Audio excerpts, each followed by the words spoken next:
Assalamualaikum warahmatullahi wabarakatuh. Perkenalkan, nama saya Mutia Apriani. Di video kali ini saya akan membahas tentang Fatayat NU.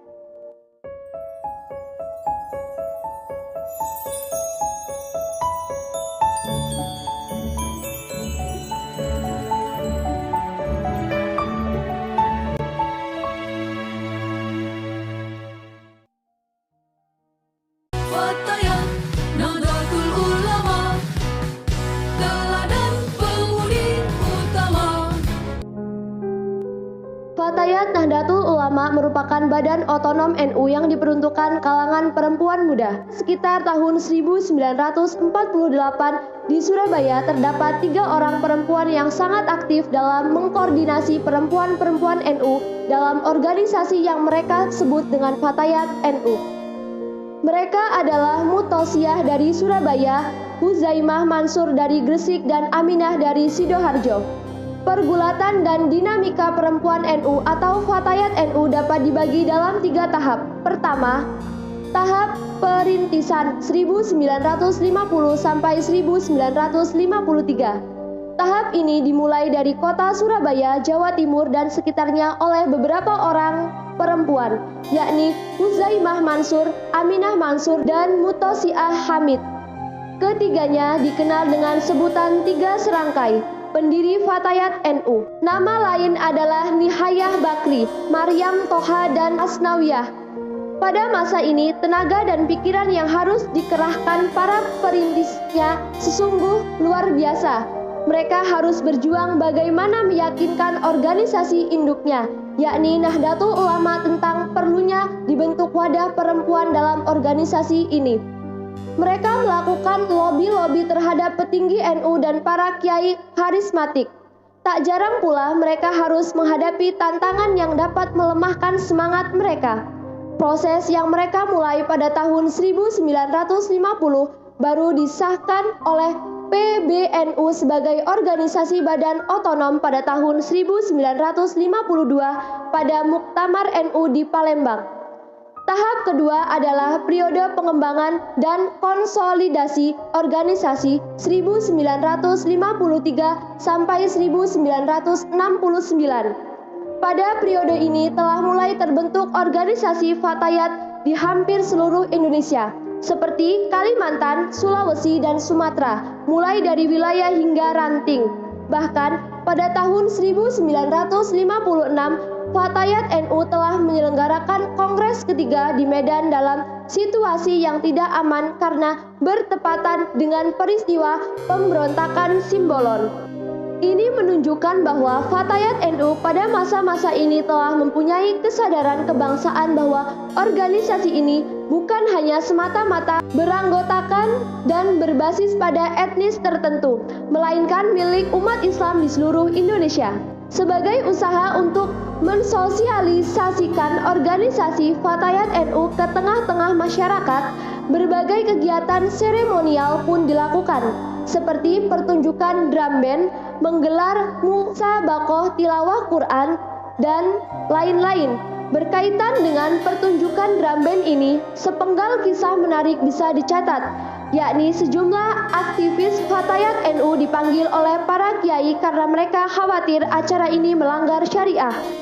Dengan memberikan penjelasan dan tujuannya, para kiai pun akhirnya bisa memahami. Kegiatan rutin lain yang sudah menjadi ciri khas perempuan NU adalah pengajian, yakni bersama-sama membaca Al-Quran, tahlil, membaca di Baiyah, dan belajar bersama kitab kuning, hadis, fikih, tafsir, dan lain-lain.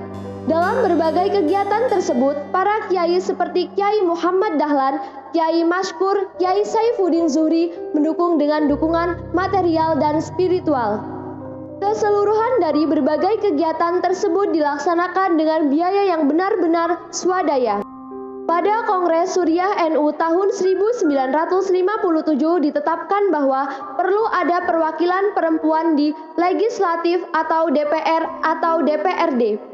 Pada masa-masa ini sejumlah perempuan NU dari partai politik NU pun menjadi anggota legislatif dari berbagai perwakilan daerahnya, seperti Maryam Junaidi dan Hadi Nia Hadi dari Jawa Timur, Mahmudah Mawardi dan Maryam Kartasumpena dari Jawa Tengah, dan Asma Syahruni dari Kalimantan Selatan. Maka pada tahun 1962, Muktamar PBNU di Salatiga mengeluarkan fatwa bahwa perempuan NU diperbolehkan menjadi kepala desa. Berkaitan dengan hal ini, Husnul Khotimah Sali, salah seorang pelaku sejarah, menyatakan keheranannya dengan situasi sekarang ini yang masih mengekang perempuan untuk menjadi pemimpin. Perempuan NU pun pada masa ini bisa mengeluarkan pandangan-pandangannya dalam jajaran pengurus Syuriah Besar Nahdlatul Ulama atau PBNU. Pada tahun 1956, nama-nama yang pernah masuk dalam jajaran ini adalah Khoiriyah Hashim, Nyai Fatmah, dan Mahmudah Mawardi. Pada masa-masa ini, selama kurang lebih 12 tahun lamanya, Fatayat NU mengalami masa-masa vakum. Kendati demikian, pengurusnya masih tetap ada, tetapi aktivitasnya tidak berjalan.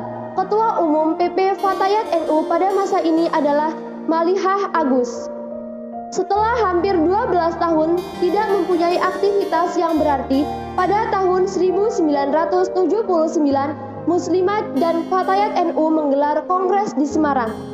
Saat itu, ketua umum yang terpilih adalah Mahfudoh Ali Ubaid.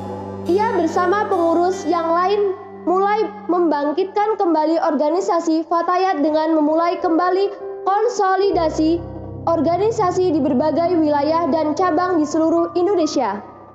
Kontribusi penting Fatayat NU yang harus disebut dalam dekade terakhir ini adalah ia telah mendidik perempuan dari kultur santri bagaimana seharusnya ia menjadi manusia yang utuh dengan pilihan-pilihan yang dikehendakinya.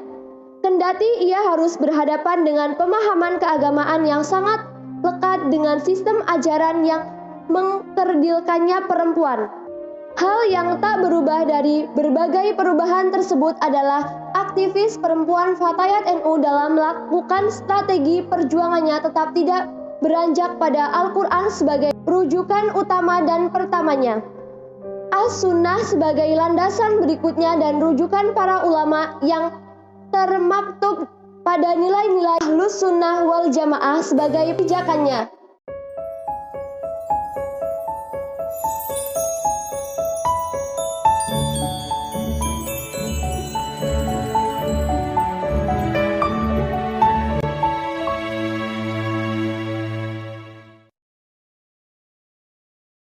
Demikian video dari saya, semoga bermanfaat. Jangan lupa like, comment, and subscribe channel YouTube MTS MA Rawas 8. Terima kasih. Wassalamualaikum warahmatullahi wabarakatuh.